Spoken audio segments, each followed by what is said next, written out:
The final goal is to eradicate humanity as we know it. Once you understand the final destination, it becomes much easier to look back and identify the psychological conditioning, the biological tampering, the cultural grooming, and the educational prepping that we have been subjected to for decades in preparation to making us accept a post-human future. It takes a lot of physical and psychological abuse to get an intelligent species like ours to agree to its own extinction. Most, if not all, that has transcended in the last 60 years was designed to get us closer to accepting such a dystopian reality. Whether you care to accept it or not, we live in a hyper-controlled matrix where our perception of reality is meticulously planned, managed, and executed in order to control and steer us in whichever direction they wish. And the direction is a post-human world. For this, they first needed to destabilize, dehumanize, and demoralize humanity through every means possible. The destruction of the nuclear family, children being indoctrinated by the state, abortion, the eradication of God and spirituality from education, life in megacities and away from nature, toxic food, air, and water, social media, replacing real human connection and interaction, engineered financial crisis and taxation, endless wars and massive migration, stress, anxiety, depression, drugs and alcohol, constant fear-mongering, moral relativism as the new religion, and I could go on and on about how humanity has been influenced and forced to move away from all the things that give us strength, security, purpose, and meaning. A weak, immoral, disconnected, ignorant, and unhealthy population is an easy target for the next stage, the creation of an entire generation of androgynous beings. Masculinity is under attack psychologically, culturally, and biologically. Women are being replaced in sports, entertainment, and politics by men pretending to be women. And children are being indoctrinated at school to think that gender is a choice. The transgender movement is not a grassroots movement. It comes from the top. It has nothing to do with people's freedom of expression, sexuality, or civil rights. It's an evil psyop with a clear agenda to get us closer to transhumanism by making us question the most fundamental notion of human identity, our gender.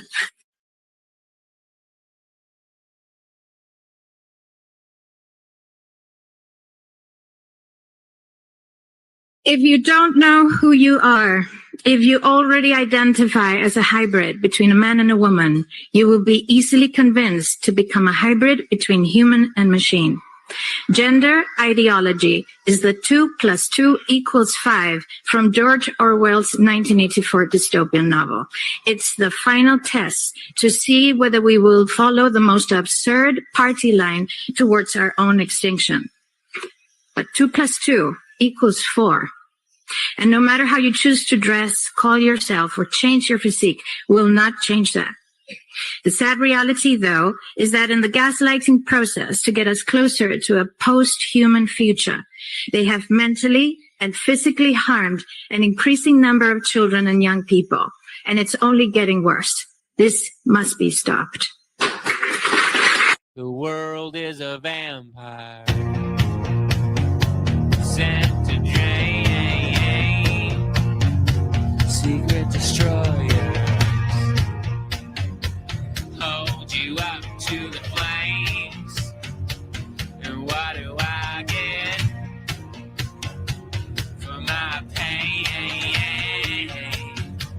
Betrayed desires and a piece of a game. Even though I know I suppose I'll show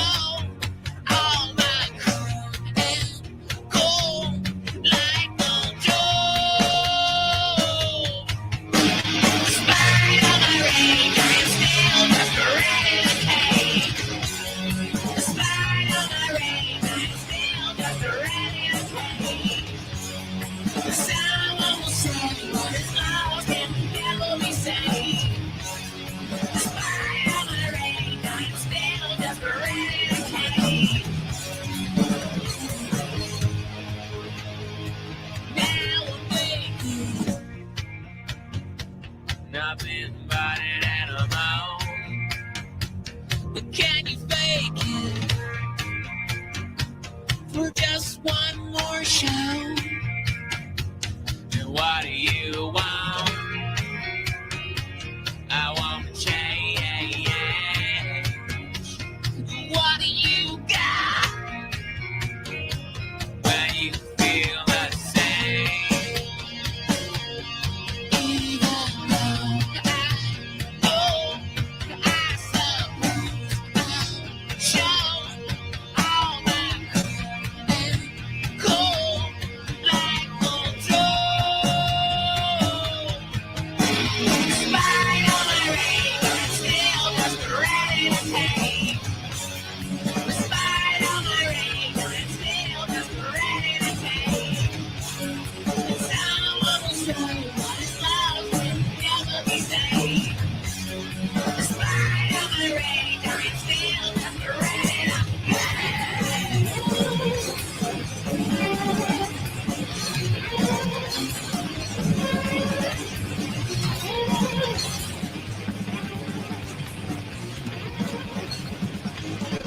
tell me I'm not the only one. Tell me I'm not one. Jesus wasn't on this song. Tell me I'm not the chosen one. Jesus wasn't on this song. But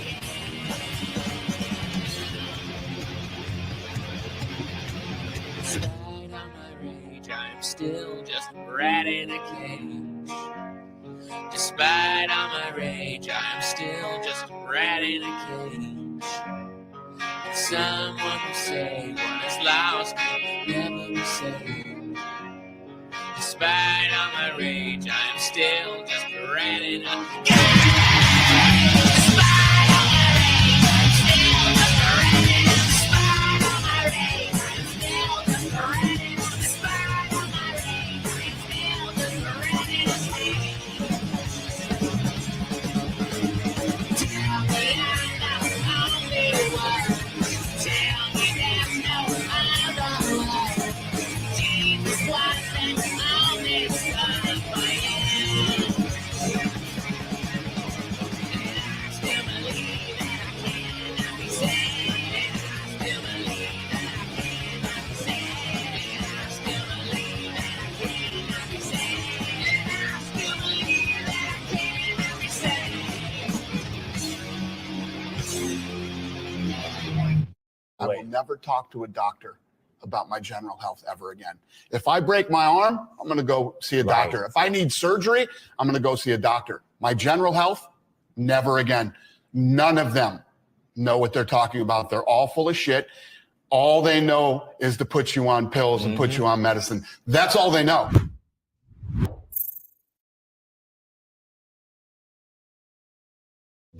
LGB. LGB. LGB. LGB. They say LGB everywhere I go. LGB. What it means, I don't know. LGB. Whatever it is. LGB. Kamala, help me, please. Please. Alrighty then. I like you. LGB. That's let's go, Brandon. Right? LGB. This means let's go, Brandon. No. LGB. Sounds like let's go, Brandon. I guess. LGB. All right. Let's go, Brandon. I am Cornholio. Chant LGB. Right wing, left wing. LGB. Go, you know the thing. LGB. If you don't sing that back. LGB. And you ain't black. LGB. Let's go, Brandon. LGB. Let's go, Brandon. LGB. Let's go, Brandon. FJB. Let's go, Brandon. I'm Joe Biden, and I forgot this.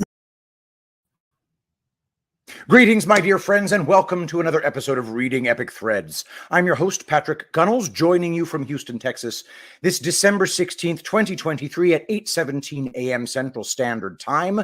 Today's show will be one feature, Prussiagate, Trust the Science, Part 1. Looking forward to presenting that. Before we get to that, don't forget this show is brought to you by the best lotion the world has ever known, Angel Paste, invented by my sister Barbara as part of her job as a post-surgical consultant, trying to coach people on how to get their scars to heal more quickly and leave less of evidence of their existence. She invented this product because everything else she found on the market contained harmful chemicals.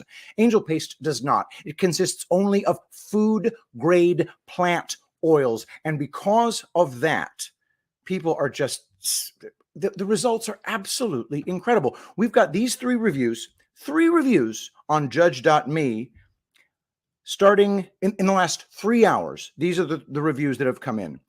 I'd give it 10 stars if it was an option. Amazing product. Next one. I replaced my face moisturizer with Angel Paste, and people have commented that my skin looks incredible. I used this cream on my skin and never got a sunburn. Instead, I had the most gorgeous tan ever. It is the only cream I now use. This year, I'm giving it as a Christmas present. Stacy says, silky goodness. I'm using my Angel Paste as a body moisturizer, and it is like a silky goodness glove. Lordy, Angel Paste is like angel wings wrapped around me. Could this actually be the true armor of God? Well, I won't go as far as to say that. I will say, if you go to angelpaste.com and you use promo code Shapiro, you will successfully pry $1 from my grasping hands. You get 3 or more bottles. You get free shipping. We are getting to the point where I'm going to have to start upgrading, giving a very significantly upgraded shipping option if you want to get it for Christmas. That being said, I'm sending it priority mail now, and we're getting really, really good results. Ship date of December 18th, which is what I would say you could really expect if you're going to do it like right now. I hope it gets there by Christmas by priority mail, but we're going to have to start putting in faster shipping options if you want it by Christmas. That being said, whether it gets there by Christmas or not, your skin needs Angel Paste. Your skin will drink it up. All right, let's begin. From Prussiagate.substack.com, Trust the Science, Part 1, Lunatics, Liars, and Lab Rats, by Will Zoll. This series follows on from our last article, Shiny Toys, Clown Shows, and the War for Happiness, which introduced the idea that enlightened despotism is playing an enormous part in what is taking place on Earth at this time in history. We showed how the U.S. Constitution offers the people the joint pathways of life and liberty, which are endowed by our Creator, through which they have the right to pursue their own happiness however they choose. We went on to demonstrate how enlightened despots claim to be in the light, and if there is no obvious disagreement by the people, these self-appointed leaders regard their subjects as remaining in darkness or ignorance. This series will focus on enlightened scientific despots. We will explore how the humble scientist came to have such a significant influence on the entire human experience. In our series, Council of the Gods, we investigated the origins of Operation Paperclip and the role of the U.S. military offering clemency to certain Nazi war criminals. In this series, we will focus on what transpired after the Paperclip Nazi scientists arrived. We will show that Paperclip was much broader than just a scientific research program to stay ahead of the Russians. Rather, it was a coordinated program of experiments aimed at advancing bioweapons and mind control capabilities. This series will look at the role the U.S. Central Intelligence Agency played in these experiments and how this research would eventually transition over to the private sector and into a few other unlikely places. Straight to work. Whether the Nazi scientists began arriving in the U.S. immediately after World War II or after the last Nuremberg trial in April 1949, it doesn't overly matter. Whatever the case, it seems that inhumane tests had already been planned for the U.S., and they were ready to be deployed. We start this series with some startling evidence that San Francisco and New York were subjected to secret CIA Army biological weapons experiments in 1950 and 1956, respectively. Freedom.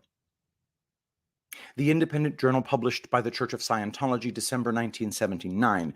Headline: New York was site of secret CIA Army biological war tests. By Vaughn Young and Andy Lenarchik.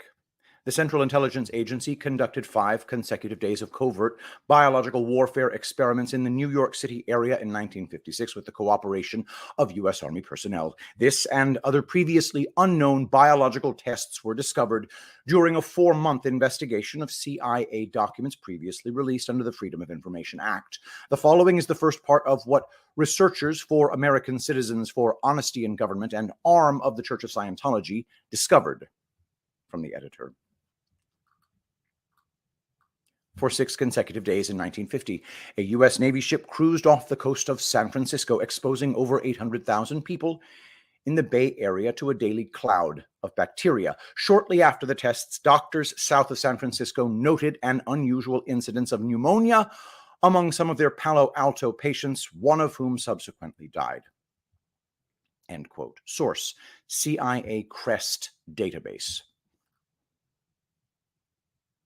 While these experiments now exist deep in the annals of history, wouldn't they still constitute crimes against the U.S. people? Furthermore, has this embedded enemy disappeared over time, or are they still present? For Dietrich was central to the CIA's experiments, and the CIA was working really hard to keep it all secret. Quote, the material was found in a previously released CIA file. Among the most heavily censored of any released by the agency under the Freedom of Information Act, the material consists almost entirely of receipts of activities and purchases made with CIA funds. According to a May 12, 1955 memo found in the file, the money was being spent to support CIA activities being carried out with a unit at Fort Detrick, Maryland.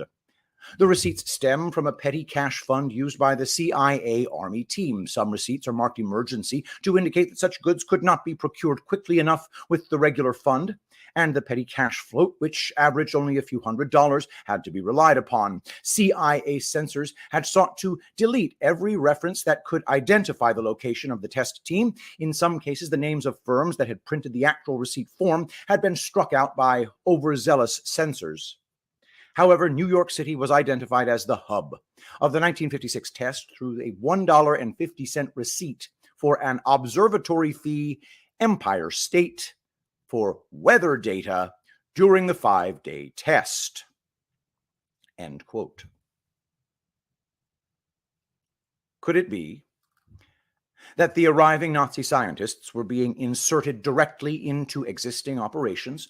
For reference, SOD in the screenshot below is a reference to the U.S. Army's Special Operations Division. M.K. Naomi, quote, in 1952, a secret agreement was reached between the CIA and the SOD, Special Operations Division, at Fort Detrick, Maryland. The SOD was to assist the CIA in secretly developing, testing, and maintaining biological agents and delivery systems. The CIA codenamed the cooperative effort MK Naomi. According to a 1975 report of the Senate Intelligence Committee, it is fair to conclude from the types of weapons developed for the CIA and from the extreme security associated with MK Naomi that the possibility of first use of biological weapons by the CIA was contemplated. The SOD also researched, quote, the possibilities of large-scale covert use of biological weapons, but, quote, so far as the committee was able to determine, the capability was never tapped by Army or CIA, end quote. MK Naomi was the name given to the CIA's bioweapons program. The CIA's own archives record these earliest MK Naomi experiments, although not yet by their MK codename. This release not only corroborates the CIA's involvement with the SOD, but provides some chilling detail around the types of things that may have been going on there. Quote, CIA relationships with SOD. The CIA relationship with SOD was formally established in May 1952 through a memorandum of agreement with the Army Chief Chemical Officer for the performance of certain research and development in the laboratory facilities of the Special Operations Division of the Army Biological Laboratory at Fort Detrick. The animus for establishing this relationship seems to have been a belief in OTS, that the special capabilities of the Fort Detrick Group and its access to biological materials of all sorts provided the agency with expertise and capabilities which were appropriate to its function and not otherwise available. MK Naomi was a cousin to MK Ultra, and Fort Detrick was involved up to its eyeballs. By the early 1970s, people were becoming aware of these programs and were calling for accountability. In 1975, the Church Committee started looking at CIA spying operations on U.S. citizens. This inquiry was dramatically expanded in 1977. Quote, Project MK Ultra, the CIA's program of research in behavioral modification. Joint hearing before the Select Committee on Intelligence and the Subcommittee on Health and Scientific Research of the Committee of Human Resources, United States Senate, 95th Congress, first session, August 3rd, 1977. While the Senate Intelligence Committee was advised that the capabilities amassed at Fort Detrick were, quote, never tapped, one is now compelled to ask, did the CIA ever really shut down these operations?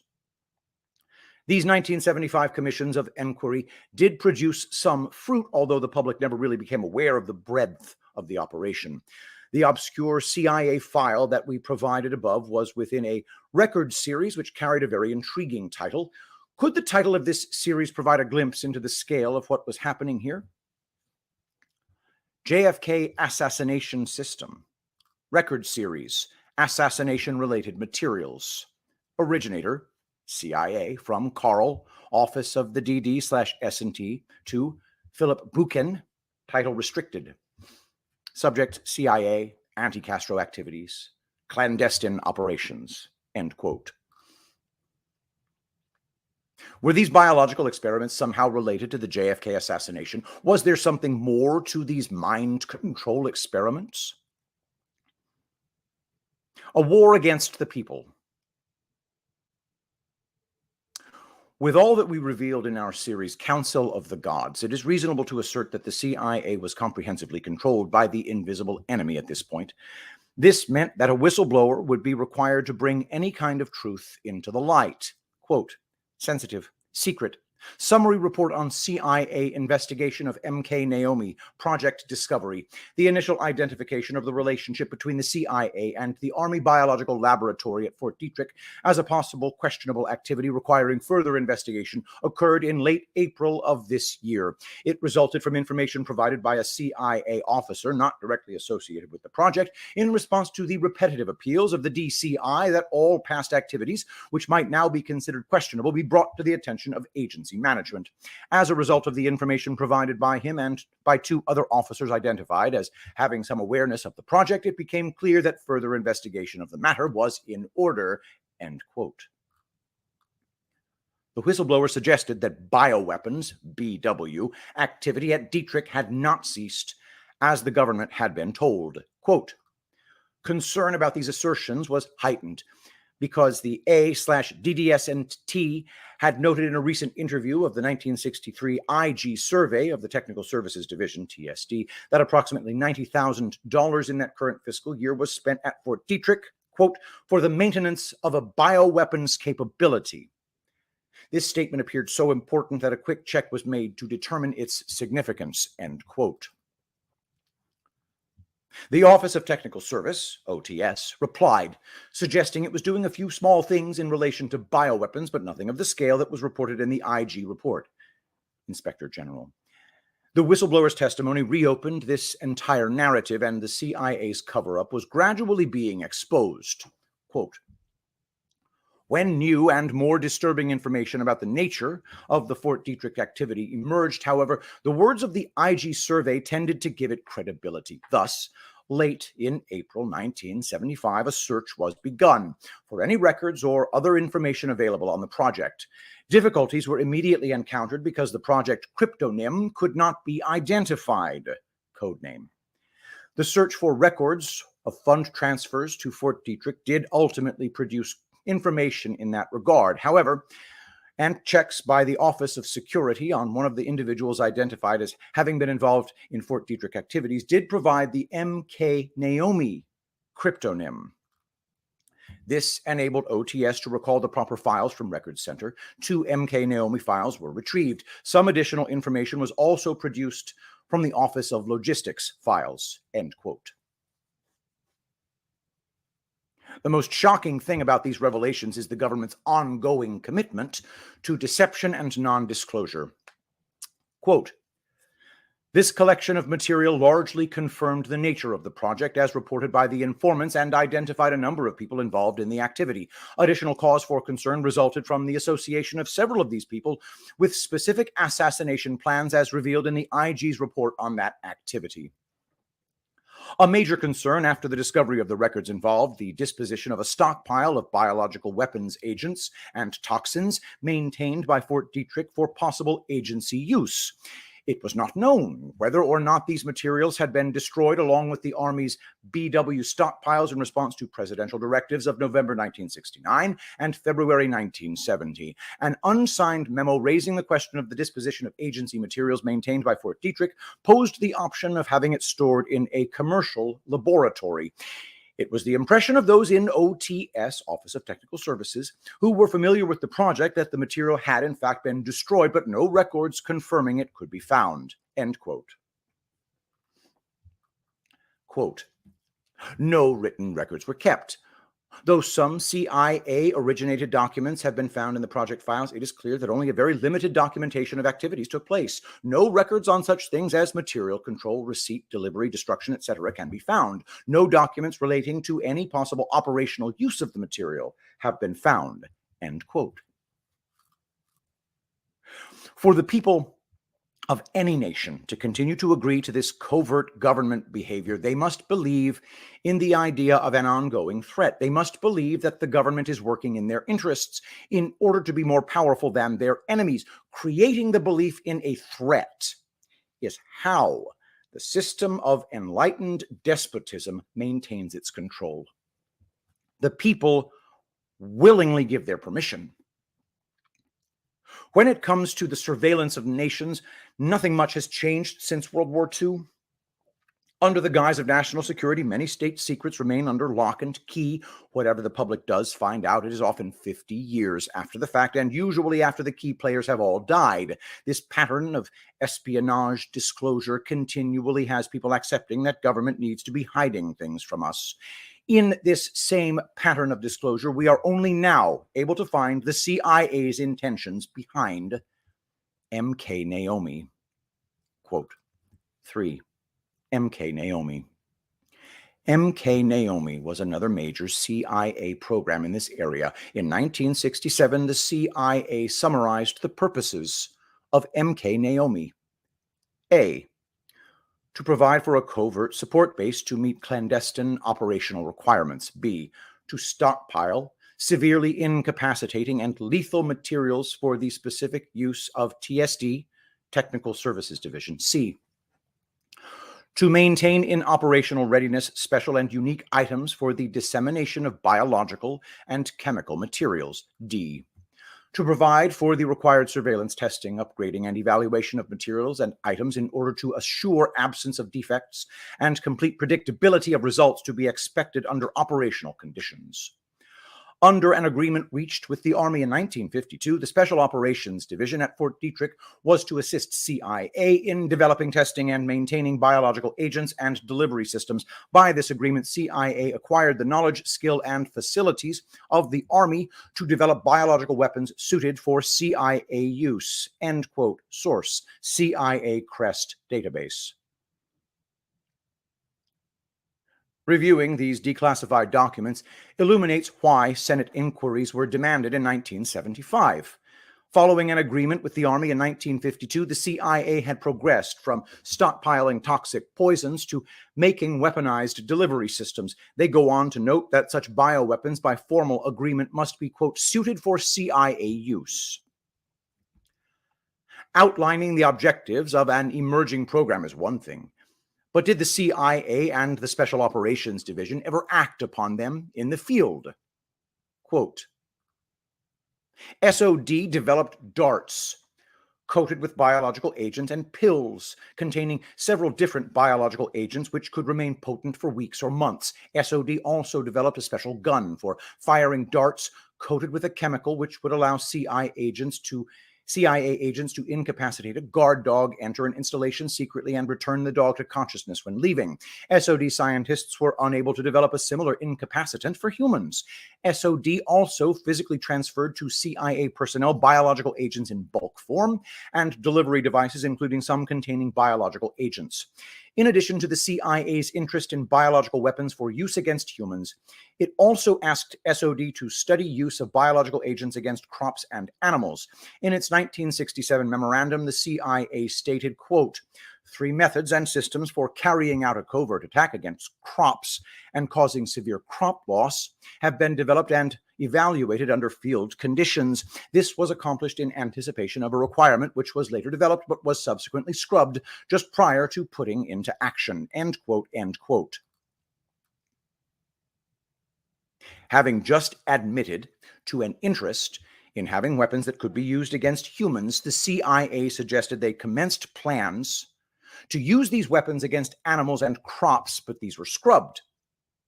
We can only speculate about whether or not the CIA remained true to their word. The following records from the CIA contain evidence of years of useless invoices and payments. However, we did find a memo which confirmed the nature of the CIA program being funded. Quote, draft, 9 July 1959. Memorandum for the record. Subject, Project MK Ultra, Subproject 42. 1. Subproject 42 is to be continued for the same purposes as when originally established, to support redacted, covert and realistic field trials for certain R&D items of interest to TSS/CD and to maintain the physical facilities required for these trials. 2.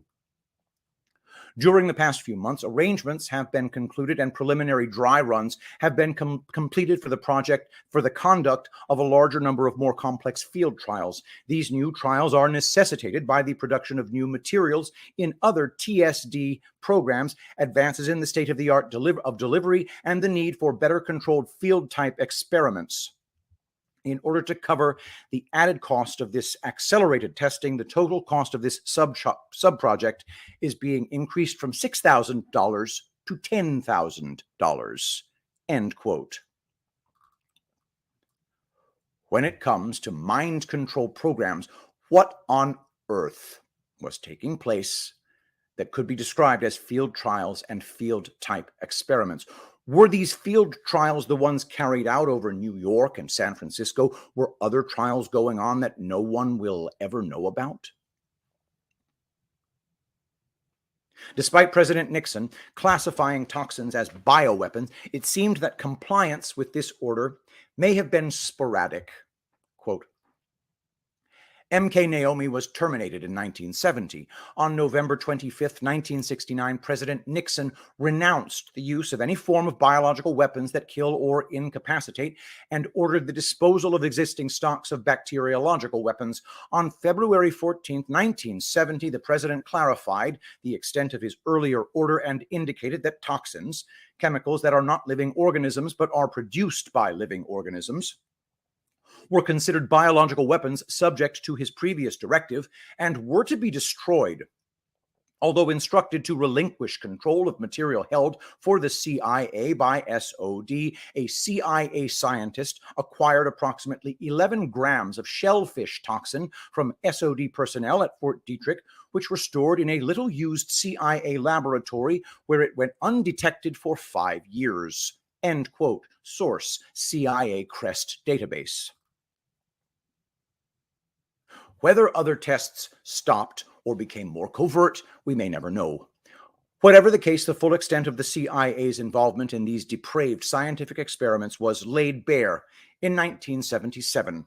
Quote, from the General Counsel of the Department of Defense, Washington, D.C. 20301, September 20th, 1977. Memorandum for the Secretary of Defense. Subject, experimentation programs conducted by the Department of Defense that had CIA sponsorship or participation and that involved the administration to human subjects of drugs intended for mind control or behavior modification purposes. 1. Code word projects identified by the Central Intelligence Agency.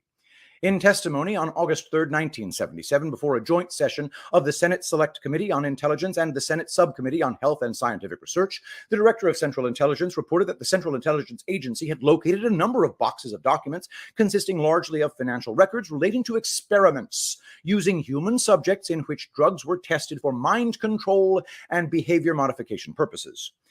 The director testified that it appeared that 3 of the projects described by these documents, projects designated MK Search, MK Often, and MK Chickwit, were Department of Defense programs with which the Central Intelligence Agency had some contact. The director also described 3 other projects designated MK Ultra, MK Delta, and MK Naomi, which were primarily Central Intelligence Agency projects, but which might have had some Department of Defense involvement. End quote. Source, CIA CREST database. The above document is an incredible resource for those interested in researching the MK Ultra suite of programs. Finding this list of CIA projects allowed us to focus on what the U.S. Army was doing in the 1970s. Link in the article to X.com, an hour, 1 minute, 38 seconds. Let's watch. February 1956. In the heart of New York, Operation Big City was underway. A Ford Mercury, specially adapted with a hidden exhaust pipe, pumped out bacteria onto the streets of Manhattan.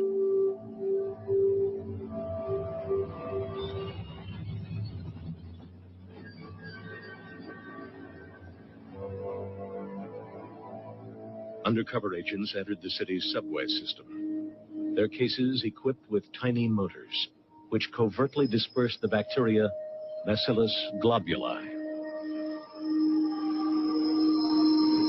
10 years later, the Army returned.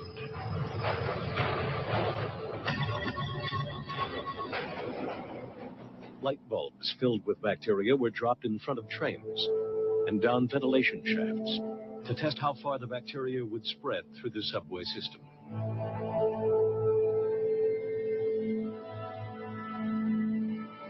For years, these public experiments were kept secret from the citizens of New York.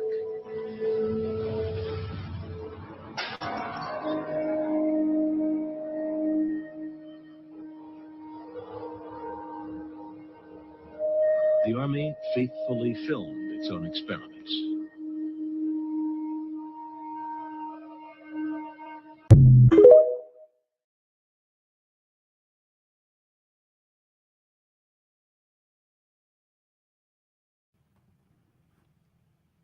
One of the operations was named MK Chickwit.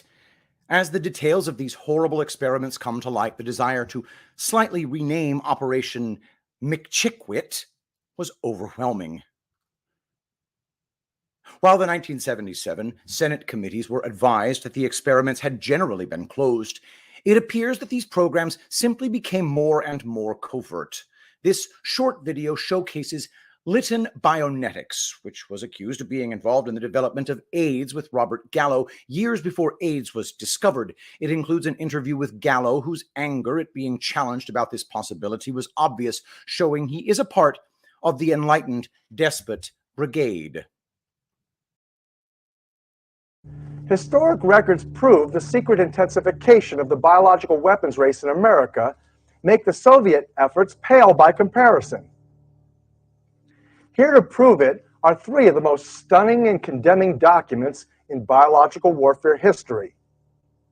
First is a never declassified congressional record of 1969 showing the Department of Defense requested $10 million to develop, quote, synthetic biological agents for germ warfare, end quote, through the National Academy of Sciences, National Research Council, that is the NAS-NRC. That's nearly half of the amount of money given to all of biological weaponry that year. These new laboratory creations were descriptively and functionally identical to HIV/AIDS. Mind you, this was 15 years before the contested discovery of the AIDS virus by this man, Dr. Robert Gallo, who, as you will see in a minute, oversaw Litton Bionetics, the Army's sixth leading biological weapons contractor at that time. Bionetics also operated the entire administration of the National Cancer Institute's programs at Fort Detrick at that time as well. This private company was a medical subsidiary of the mega military weapons contractor called Litton Industries. Litton's president, Roy Ashe, was Nixon's alternate for the National Security Advisor post he gave to Kissinger. In consolation, the president made Ashe his White House chief of the American business and industry. As Roy Ashe was joining the Nixon White House staff, Kissinger ordered Admiral Zumwalt of the Navy to do a reassessment of America's biological weapons capabilities. The Navy has always been at the forefront of such things. Bioweapons were cheaper to make and could be made to target certain people, even certain ethnic groups. There is no doubt that Fort Detrick's sudden cancer focus was part of a greater depopulation plan. According to congressional records and his biographer, Time magazine's managing editor, Walter Isaacson, Kissinger selected the option presented by Admiral Zumwalt to develop AIDS-like and Ebola-like bioweapons, and the contract went to his White House colleague's company, Litton Bionetics. There is now no doubt that Dr. Gallo officiated the development of these AIDS complex viruses. His group, Bionetics, combined leukemia, lymphoma, and sarcoma viruses from various species of animals nearly 15 years before he was credited by the Department of Health and Human Services for having discovered the cause of AIDS, a similar retrovirus. They said this would lead to a cure, an AIDS vaccine within 3 years. It never happened. I managed to catch up to Dr. Gallo at the 11th International Conference on AIDS in Vancouver in 1997. I asked him if he was concerned that some of his experiments might have given rise to the AIDS virus or AIDS virus relatives that might have contaminated monkeys and chimpanzees shipped by Litton to the Merck's vaccine division in New York for the production of the earliest hepatitis B vaccines. Here is the exchange Dr. Gallo eventually apologized to me for. He was obviously aggravated. Do you have any concern that your early experiments in taking simian virus 40 in the presence of simian foamy retroviruses and recombining them with cat leukemia and chicken leukemia sarcoma viruses might have given rise to HIV or its relatives following their culture in human tissues, and that these mutants could have contaminated some live viral vaccines produced in contaminated monkeys and chimps supplied to vaccine manufacturers through your affiliates at Litton Bionetics? Quite frankly, I don't know what the hell you're talking about.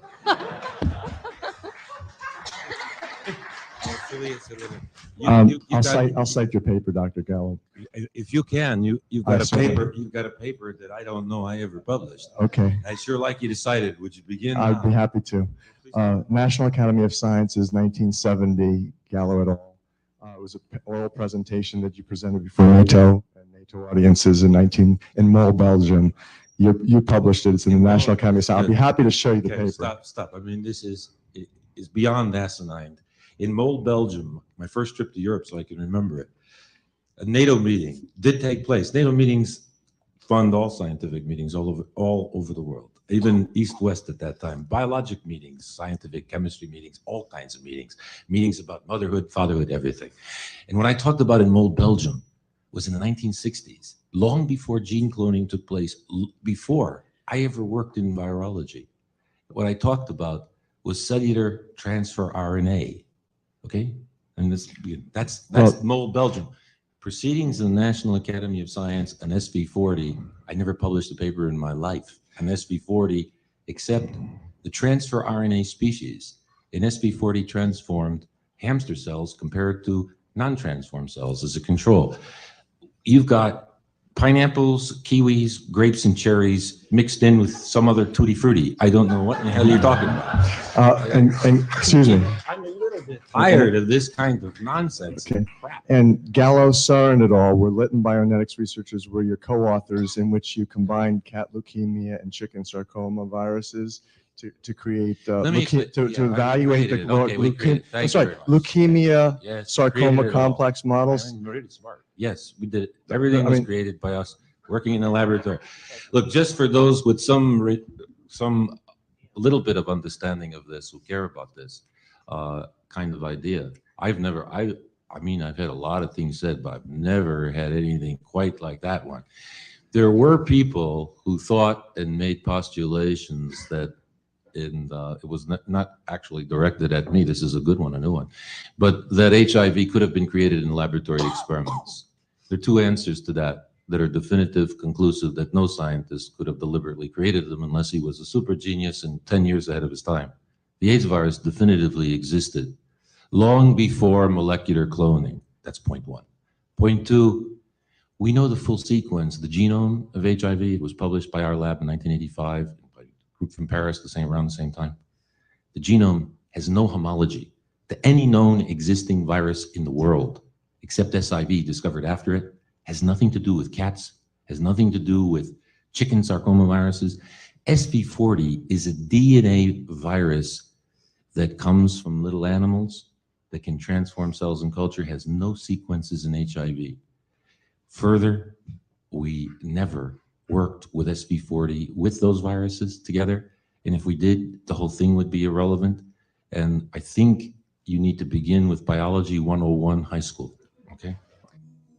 These documents, including the U.S. government contracts, best explain how AIDS emerged on two far-removed continents in Black Africans and gay New Yorkers by 1978.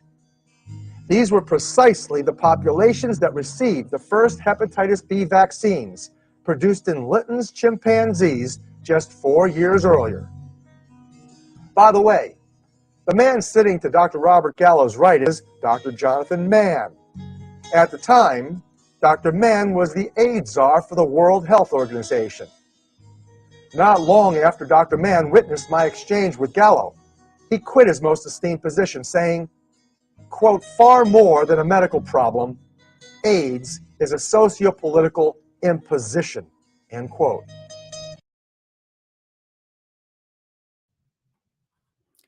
Over time, the invisible enemy was becoming more brazen in admitting what was taking place, providing evidence that the U.S. were still being informed by the experiments of yesteryear.